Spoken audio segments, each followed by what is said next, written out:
तो हमें अभी नेक्स्ट वाला करना है अपर्दन और निक्षेपण। अपर्दन का मतलब होता है इरोजन, और ये आपका जो हमारा है निक्षेपण मतलब डिपोजिशन। डिपोजिशन का मतलब होता है कि जो एक जगह डिपोजिट हो जाते हैं सेडिमेंट, जैसे नदियों के सेडिमेंट है ना, जो एक जगह डिपोजिट हो जाते हैं। लाइक सुंदरबन डेल्टा का निर्माण है, जो गंगा और ब्रह्मपुत्र जो यमुना कही जाती है बांग्लादेश में, वो दोनों नदियां मिलके जो बंगाल की खाड़ी में जो है ना, बे ऑफ बंगाल में जो सुंदरबन डेल्टा बनाते हैं, उसी टाइप का होता है डिपोजिशन। इरोजन तो है कि उसका झड़ना या फिर उसका टूटना, जैसे कि अरावली पर्वत है जो कि कई हजार सालों में बहुत ज्यादा इरोड हो गया है, मतलब इरोजन हो चुका है उसका, तो इसी के बारे में यहाँ पे बताया गया है। तो अपरदन के अंतर्गत सेलों के मलबे की अवाप्ति मतलब कि इक्वेशन एवं उनके परिवहन को सम्मिलित किया जाता है। पिंडकार सेलें जब अपक्षय और अन्य क्रियाओं के कारण छोटे छोटे टुकड़ों में टूट जाती हैं, तो अपरदन के भू आकृतिक कारक जैसे कि प्रवाहित जल, भौमजल, हिमानी, वायु, लहरें, धाराओं को एक स्थान से हटाकर दूसरे स्थान पर ले जाते हैं। जब ये छोटे छोटे टुकड़े टूट जाते हैं तो उनको क्या करते हैं, जो ये बहुत सारे कारक होते हैं, जो भू आकृतिक कारक होते हैं, वो उनको क्या एक जगह से दूसरी जगह हटा देते हैं। जैसे प्रवाहित जल हो गया, भौमजल, हिमानी जो आइस होती है, और जो वायु, लहरें इत्यादि चीजें जो हैं, जो कि इन कारकों के गत्यात्मक स्वरूप पर निर्भर करते हैं। भू आकृतिक कारकों द्वारा परिवहन किए जाने वाले चट्टानी मलबे द्वारा घर्षण भी अपरदन को पर्याप्त योगदान देता है। जो इसमें घर्षण लगता है ना, घर्षण जो दो चीजें एक आपस में रगड़ती हैं ना, तो उससे क्या होता है, उससे होता है हमारा, जब रगड़ेंगी तो भाई उससे कुछ चीजें टूटेंगी, अपरदन होगा, रोड होगा ना, तो वही चीज होती है। तो रोड हुआ तो अपरदन द्वारा उच्चावचन का निम्नीकरण होता है, मतलब कि जो हाई एल्टीट्यूड होते हैं वो उन टूटने लगते हैं, निम्नीकरण उनका होने लगता है, अर्थात भूदृश्य भी घर्षण होते हैं। इसका तात्पर्य है कि अपक्षय अपरदन में सहायक होता है। जो अपक्षय होता है वो अपरदन में सहायक होता है, लेकिन अपक्षय अपरदन के लिए अनिवार्य दिशा नहीं है। वो ये कह रहे हैं कि जो है अपक्षय वो अनिवार्य दिशा नहीं है। अपक्षय वृहत क्षरण अपरदन निम्नीकरण की प्रक्रिया है। जो अपक्षय होता है वो वृहत क्षरण या फिर अपरदन का निम्नीकरण की प्रक्रिया है। जो वृहत संचलन तथा अपरदन में अंतर है, तो इसीलिए तो वृहत क्षरण में और मतलब वृहत संचलन और अपरदन में अंतर होता है। तो वृहत संचलन में सेलें मलबा चाहे वो शुष्क हो अथवा नम, गुरुत्वाकर्षण के कारण स्वयं धरातल पर आ जाते हैं। जो बृहद संचलन में होता है कि जो सेलें होती हैं, जो मलबा होता है, संचलन में तो यही होता है कि जो फ्लड्स आते हैं, जो मड फ्लड्स होते हैं वो आते हैं, तो वो ऐसा नहीं है कि वो आएंगे, मतलब उसका सीधा सा सिद्धांत होता है कि चाहे शुष्क हो चाहे नम चीजें हो, उसमें वो लिख ही रहा है, वो गुरुत्वाकर्षण के कारण वो स्वयं ऊपर से नीचे आ जाते हैं, वो भय के खिसकने लगते हैं, इसलिए तो उसको बृहद संचलन कहते हैं। तो परंतु जो प्रवाहशील जल, हिमानी, लहरें और धाराएं और वायु निलंबत वाले मलबे को नहीं ढोते। वस्तुतः यह अपरदन ही है जो धरातल में होने वाले अनवरत परिवर्तन के लिए उत्तरदायी है। क्या अपरदन ही सब उत्तरदायी होता है, ना कि अपक्षय होता है। वो ये कह रहा है उत्तरदायी क्या होता है, अपक्षय नहीं, सॉरी अपरदन। जैसे कि चित्र 6.1 से स्पष्ट है, हम देख चुके हैं, अपरदन एवं परिवहन जैसी अनाच्छादन प्रक्रियाएं गतिज ऊर्जा द्वारा नियंत्रित होती हैं। और ये तो है ही कि कोई चीज आ रही है ऊपर से अगर नीचे गिर रही है, तो मान लो फ्लड बेसाल्ट जो फ्लड ही है, जो मड फ्लड्स वगैरह, तो वो कंट्रोल तो होंगे ही कुछ, मतलब उसमें एनर्जी निकलेगी, कुछ चीजें तो वही है। तो इसमें जो गतिज ऊर्जा है ना, गतिज ऊर्जा द्वारा परिवहन वायु, प्रवाहशील जल, हिमानी, लहरों और धाराओं तथा भूमिगत जल द्वारा होगा या होता है। इसमें से प्रथम 3 कारक जलवायु दिशाओं द्वारा नियंत्रित होते हैं, जलवायु धाराओं या दिशाओं द्वारा नियंत्रित होते हैं। अब यह कारक पदार्थों के क्रमशः 3 अवस्थाओं, गैसीय, हवा, जो इसके यहाँ पे लिख रहा है कि आप जलवायु के इन 3 नियंत्रित कारकों में तुलना कर सकते हैं। तो यह कारक पदार्थों का क्रमशः 3 अवस्थाओं, जैसे कि गैसीय एक प्रवाहशील मतलब तरल हो गई, और तीसरी होगी ठोस का प्रतिनिधित्व करते हैं। जो पदार्थ होते हैं। अपर्दन का अर्थ है गतिज ऊर्जा का अनुप्रयोग, जो कि काइनेटिक एनर्जी है ना, उसका हाफ एम बी स्क्वायर होता है फॉर्मूला, तो उसी की अकॉर्डिंगली ये काम करता है। तो भू सतह के साथ संचलित कारकों के से संबंधित होता है। गतिज ऊर्जा निम्न प्रकार से ज्ञात की जा सकती है। जो काइनेटिक एनर्जी होती है उसका half m b square formula होता ही है। तो जहाँ एम है तुम्हारा मास, जो बृहद होता है मास, और वेलोसिटी उसका वेग। इस प्रकार के कार्य करने से प्राप्त जो ऊर्जा पदार्थ के बृहद और उनकी संचालन वेग पर निर्भर करेगी। जैसे कि विशालकाय हिमानी जो बृहद होता है, जो मास बहुत मंद गति से संचलित होते हुए परंतु अपर्दन की दृष्टि से बहुत प्रभावशाली होते हैं या प्रभावकारी होते हैं। दूसरी ओर हवा, जो एक गैसीय रूप में होती है और कम प्रभावी होती है। अपर्दन के दो अन्य कारक और लहरों एवं धाराओं तथा भूमिगत जल का कार्य जलवायु द्वारा नियंत्रित नहीं होता। लहरें स्थल मंडल के अंतःपृष्ठ तटीय प्रदेश में कार्य करती हैं, जबकि जो भूमिगत जल का कार्य मुख्यतः किसी क्षेत्र का आसमिक मतलब कि लेथोलॉजिकल विशेषताओं द्वारा निर्धारित होता है। यदि शैलें परागम में घुलनशील जलप्राय हैं तो केवल क्रास्ट चूनाकृत आकृतियों का निर्माण होता है। अगले अध्याय में हमें जो आकृतियां पढ़नी है, कुछ टाइप से कौन सी आकृतियां मांगती हैं, जैसे कि जो चूनायुक्त जो पानी होता है तो उससे कुछ आकृतियां बनती हैं, तो बहुत सारी चीजें बनती हैं, तो वो नेक्स्ट चैप्टर में ही है। जो निक्षेपण अपर्दन का परिणाम होता है। डिपोजिशन, जो अपर्दन होगा छोटे छोटे पार्टिकल्स टूटेंगे या छोटे छोटे कण बनेंगे, तो वो हवा से, वायु से, पानी से या नदियों के माध्यम से या हिमानी से जब बह के जाएंगे तो कहीं तो इकट्ठे होंगे ही होंगे लास्ट पॉइंट पे। तो यही है वो अपर्दन का परिणाम होता है। ढाल में कमी के कारण जब अपर्दन के कारकों के वेग में कमी आ जाती है तो परिणामतः अपसादों का निक्षेपण प्रारंभ हो जाता है।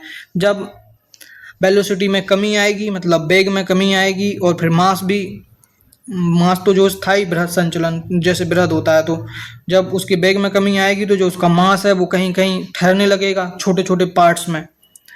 तो दूसरे शब्दों में निक्षेपण वस्तुतः किसी कारक का कार्य नहीं होता है। पहले स्थूल बाद में सूक्ष्म पदार्थ निक्षेपित डिपोजिट होते हैं। पहले स्थूल फिर होते हैं सूक्ष्म, मतलब स्थूल मतलब बड़े पदार्थ बड़े बड़े होते हैं। तो निक्षेपण से निम्न भूभाग मतलब कि डेब्रिसिएशन भर जाते हैं, और वहीं अपर्दन के कारक प्रवाह युक्त जल, हिमानी वायु, लहरें, धाराएं और भूमिगत जल इत्यादि तल्लोचन अथवा निक्षेपण के कारक के रूप में कार्य करते हैं। यही सब है।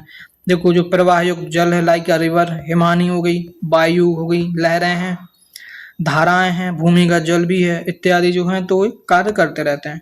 अपर्दन और निक्षेपण के कारण धरातल पर क्या होता है? अपर्दन और निक्षेपण के कारण क्या होगा भाई? निक्षेपण होगा नहीं है, आकृतियां बनेंगी, लैंडफॉर्म्स बनेंगे, अपर्दन होगा तब भी उनसे अलग चीजें बनेगी। ऐसी चीजें विवेचन, इसका विवेचन अगले अध्याय में करेंगे, मतलब अगले में पढ़ने ही वाले हैं हम।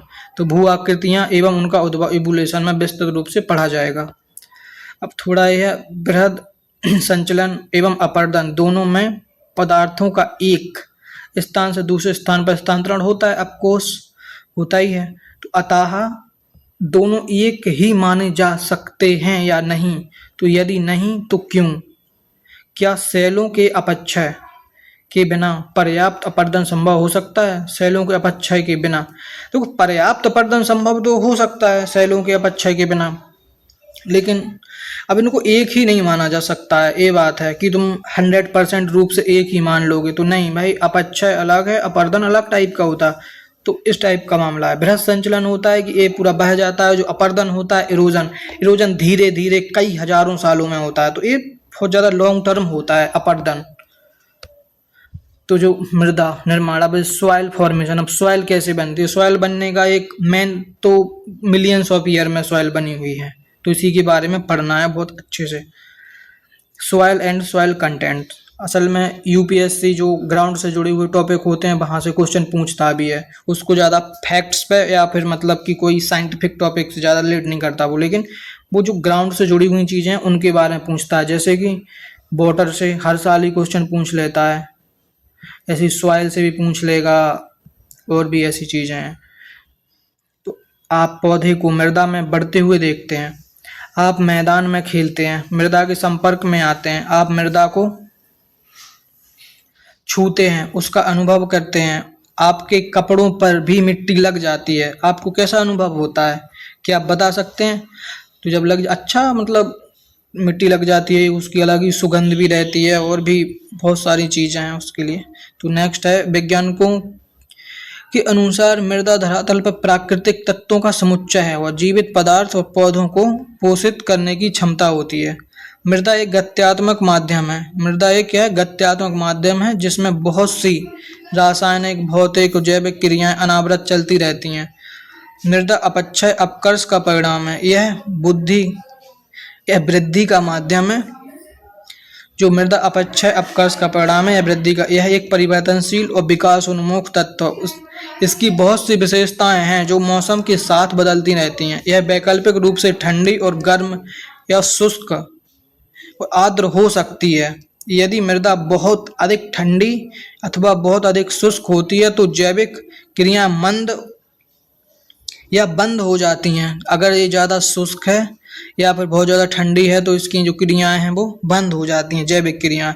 यदि इसमें पत्तियां गिरती हैं या घास सूख जाती है तो जैव पदार्थ बढ़ जाते हैं, बायोमास। मृदा का रसायन, उसमें जैव पदार्थ की मात्रा, पेड़ पौधे तथा प्राणीजात, तापक्रम, नमी सभी मौसम के साथ तथा विस्तारित निर्माण की कालावधि के साथ परिवर्तित हो जाते हैं। इसका तात्पर्य है कि मृदा जलवायु की दिशाओं, भू आकृतियों और वनस्पतियों के साथ अनुकूलित होती रहती है। यदि उक्त नियंत्रित दिशाओं में परिवर्तन हो जाए तो आंतरिक रूप से भी परिवर्तित हो सकती है।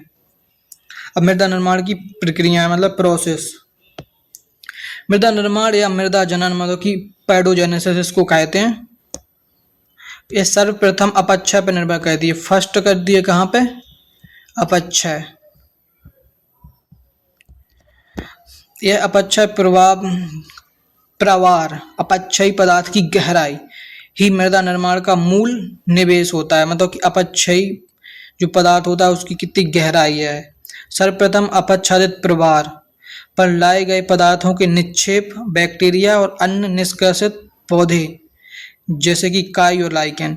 अब मृदा निर्माण में सबसे पहली जो भूमिका होती है, जो चट्टान को नरम बनाने का काम स्टार्ट करता है, वो होता है लाइकेन और काई द्वारा उपनिवेशित किए जाते हैं। तो इसमें एक तो हो गया इसका प्रवार, प्रवार में आ गया तुम्हारे बैक्टीरिया, और मतलब बैक्टीरिया में क्या, काई और लाइकेन, काई लाइकेन।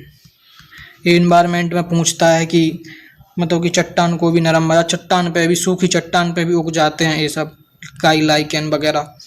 प्रवार और निक्षेप के अंदर कई गौण जीव भी आश्रित प्राप्त कर लेते हैं। जो जीव और पौधे के मृत अवशेष ह्यूमस के एकत्रीकरण में सहायक होते हैं। प्रारंभ में गौण घास, फर्न्स की वृद्धि हो सकती है। बाद में पक्षियों और वायु द्वारा लाए गए बीजों के वृक्ष और झाड़ियों में वृद्धि होने लगती है। पौधे की जड़ें नीचे तक घुस जाती हैं और बिल बनाने वाले जानवर कणों मतलब पार्टिकल्स को ऊपर लाते हैं और जिससे पदार्थों का पुंज आकार छिद्रमय एवं स्पंज की तरह हो जाता है। इस प्रकार जल धारण करने की क्षमता, वायु में प्रवेश आदि के कारण अंततः परिपक्व खनिज और जीव उत्पादक युक्त मृदा का निर्माण होता है। अब इसमें नेक्स्ट है जो पेडोलॉजी है, वो तो मृदा विज्ञान है ही, मृदा विज्ञान है। पेडोलॉजिस्ट एक मृदा का वैज्ञानिक होता है। मृदा निर्माण के कारण क्या है? तो कारण मूल 5 कारक होते हैं इसके। 5 कारक में क्या क्या होता है? एक तो इसका मान लो तो मूल पदार्थ हो गया, एक तुम्हारा मूल पदार्थ हो जाता है, फिर स्थलाकृतियाँ भी होंगी, जलवायु भी हो गई, जैविक क्रियाएं हो गई और टाइम भी है एक टाइम। ये तो 5 मेन चीज़ें होती हैं। तो मूल पदार्थ है, समय भी है, जैविक क्रियाएं, जलवायु और स्थलाकृतियाँ। तो इसके मूल 5 हैं। क्या है? टाइम है, जैविक क्रियाएं हैं, जलवायु है, स्थलाकृतियाँ हैं और मूल पदार्थ। मूल पदार्थ क्या होता है? सेल, मतलब चट्टान टाइप का कोई भी एरिया हो। वस्तुतः मृदा निर्माण के कार्य संयुक्त रूप से कार्यरत रहने एवं एक दूसरे के कार्य को प्रभावित करते हैं। आप और इसका संक्षिप्त विवरण अधोलिखित है। थोड़ा थोड़ा का विवरण दिया गया। तो सबसे पहले दिया है क्लाइमेट का।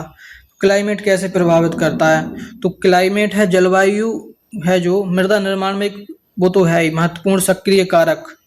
तो मृदा के विकास में संलग्न जलवायवीय तत्व प्रमुख हैं। जलवायवीय तत्व क्या है? प्रवणता, वर्षा, वाष्पीकरण की बारंबारता और जो कि अवधि, आर्द्रता, तापक्रम में मौसम और दैनिक भिन्नता। मतलब जो क्लाइमेट से जुड़े हुए हैं। इसमें अगर वो पूछ ले कि थोड़ी बहुत एसिडिटी वगैरह तो ये भी आ जाएगा। अगर क्षारीयता तो सारी चीज़ें, इसके अलावा भी बहुत सारी चीज़ें आ जाएंगी। उसने यहाँ कहा कि प्रमुख हैं, मतलब मेनली यही चीज़ें हैं और भी चीज़ें ऐड हो सकती हैं अगर यूपीएससी इनके अलावा भी कुछ और ऐड करता है तो। जो मूल पदार्थ है, जो पेरेंट मटेरियल है, तो मृदा निर्माण में मूल सेल का निष्क्रिय नियंत्रक कारक है। निष्क्रिय नियंत्रक कारक है सेल। इस सेल में तो कोई जीवन होता नहीं है, लिविंग कंडीशंस, तो एक निष्क्रिय कारक है। मूल सेल में कोई भी स्वस्थान है, मतलब इन सीटू या उसी स्थान पर अपेक्षित सेल मलबा, अपशिष्ट मृदा या लाए गए निक्षेप परिवहनकृत मृदा हो सकती है। मतलब कोई ऐसा है सेल है, वहाँ या तो कहीं से मृदा लाई गई हो या उड़ के आ गई हो या फिर कहीं से ऐसी कंडीशन बनी हो, तो ऐसा हो सकता है। तो मृदा निर्माण का गठन मलबा के आकार, संरचना, एकल पृथक कणों के विन्यास और सेल निक्षेप के खनिज रासायनिक संयोजन पर निर्भर करता है। मूल पदार्थ के अंतर्गत अपक्षय की प्रकृति एवं उसकी दर तथा आवरण की गहराई, मोटाई प्रमुख विचारणीय तत्व है। समान आधार सेल पर मृदाओं में अंतर हो सकता है तथा असमान आधार पर समान मृदाएं मिल सकती हैं, परंतु जब मृदाएं बहुत नूतन मतलब यंग अथवा पर्याप्त परिपक्व नहीं होती हैं तो मृदाएं मूल सेल के प्रकार को घनिष्ठ संबंध होता है। असल में बात है कि जब मृदा नहीं बन पाती, मतलब यंग स्टेज पे नहीं आ पाती, इससे पहले तो जिस चीज़ से बनी हुई है वो उसी में मिली हुई दिखाई देंगी ना, जुड़ी हुई, तो वो चीज़ बोल रहा है। तो कुछ चूना क्षेत्रों में जैसे लाइमस्टोन एरियाज में भी अपक्षय प्रक्रियाएं विशिष्ट व विचित्र होती हैं। मिट्टियां मूल सेल से स्पष्ट संबंध दर्शाती हैं। अब है टोपोग्राफी। तो स्थलाकृति या उच्चावच। अब टोपोग्राफी है जैसे कि अलग अलग चीज़ें होती हैं इसमें देखें तो मूल सेल की भांति स्थलाकृतियां भी एक दूसरा निष्क्रिय, ये भी निष्क्रिय है मूल सेल के अलावा। स्थलाकृतियां मूल पदार्थ के अनाच्छादन अथवा अनावृत होने को सूर्य की किरणों के संबंध में प्रभावित करती हैं। जो स्थलाकृति कारक है वो सूर्य की किरणों के संबंध में प्रभावित करती हैं तथा स्थलाकृति धरातलीय उपसतहीय अपग्रह की प्रक्रिया को मूल पदार्थ के संबंध में भी प्रभावित करती हैं, उसके मूल संबंध में भी, मूल पदार्थ के संबंध में भी। पर तीव्र ढालों पर मृदा छिछली, जो तीव्र ढाल होते हैं ना, जैसे ए है, तीव्र ढालों पर मृदा छिछली मतलब थिन होती है, और जो सपाट एरिया होता है जो यहाँ पे, तो यहाँ पे मोटी और गहरी होती है। निम्न ढालों जहाँ अपर्दन मंद और जल का परिसरवण अच्छा रहता है वहाँ मृदा निर्माण बहुत अनुकूलित होता है। सपाट और समतल क्षेत्रों में चीका मिट्टी, जो सपाट और समतल क्षेत्र होते हैं, चीका मिट्टी यानी इसको क्ले कहते हैं, क्ले के मोटे स्तर का विकास हो सकता है तथा जैव पदार्थ के अच्छे एकत्रीकरण के साथ मिट्टी या मृदा का रंग भी गहरा काला हो सकता है। मध्य अक्षांशों में दक्षिणोन्मुखी मतलब जो साउथ की ओर में सूर्य की किरणों से अनावृत ढालों की वनस्पति मृदा की दिशा भिन्न होती है। उत्तरानुमुख ठंडे नम दशाओं वाले ढालों पर अन्य प्रकार की मिट्टी या वनस्पति मिलती है। अब जैविक क्रिया, बायोलॉजिकल एक्टिविटीज, वनस्पति आवरण एवं जीव जो मूल पदार्थों का प्रारंभ बाद में भी विद्यमान रहते हैं। मृदा में जैव पदार्थ नमी धारण की क्षमता, नाइट्रोजन इत्यादि जोड़ने में सहायक होते हैं। मृत पौधे मृदा में सूक्ष्म विभाजित जैव पदार्थ ह्यूमस प्रदान करते हैं। कुछ जैविक अम्ल जो ह्यूमस बनाने की अवधि में निर्मित होते हैं अथवा मतलब मृदा के मूल पदार्थ के खनिज खनिजों के विनियोजन में सहायता करते हैं। बैक्टीरियल जो होते हैं बैक्टीरिया। कार्य की गहनता ठंडी और गर्म जलवायु की मिट्टियों में अंतर को दर्शाती है और ठंडी जलवायु में ह्यूमस एकत्रित हो जाता है क्योंकि यहाँ बैक्टीरियल वृद्धि धीमी होती है और अप आर्कटिक एवं टुंडा जलवायु में निम्न बैक्टीरियल क्रियाओं के कारण विनियोजित या वियोजित जैविक पदार्थों के साथ पीट के संस्तरीय विकसित हो जाते हैं। आर्द्र जब ये आर्द्र उष्ण भूमध्य रेखीय जलवायु में बैक्टीरियल वृद्धि और क्रियाएं सघन होती हैं। जो है ना, जो भूमध्य रेखीय है, जो इक्वेटर वाले रीजन है, जो यहाँ पर भूमध्य रेखीय जहाँ पे क्लाइमेट होता है वहाँ पे बैक्टीरियल वृद्धि और क्रियाएं सघन होती हैं तथा मृत पदार्थ शीघ्रता से ऑक्सीकृत हो जाता है जिससे मृदा में ह्यूमस की मात्रा बहुत कम होती है। और ये यूपीएससी ने पूछा हुआ है। असल में यही रीजन है, इसीलिए यहाँ की जो इक्वेटोरियल रीजन वाली या इक्वेटोरियल क्लाइमेट वाली जो मिट्टी होती है बहुत कम ही उपजाऊ हो पाती है क्योंकि ये ऑक्सीकृत हो जाता है और यहाँ पे सनलाइट नहीं आ पाती है।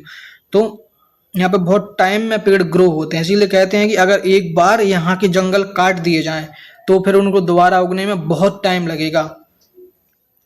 बैक्टीरिया एवं मृदा के जीव वहाँ की गैसीय नाइट्रोजन प्राप्त कर रासायनिक रूप से परिवर्तित कर देते हैं जिसका पौधे द्वारा उपयोग किया जा सकता है। इस प्रक्रिया को नाइट्रोधारण मतलब नाइट्रोजन फिकेशन कहते हैं, जिसको हम इन्वायरमेंट में पढ़ते हैं। ये सब चक्र होते हैं।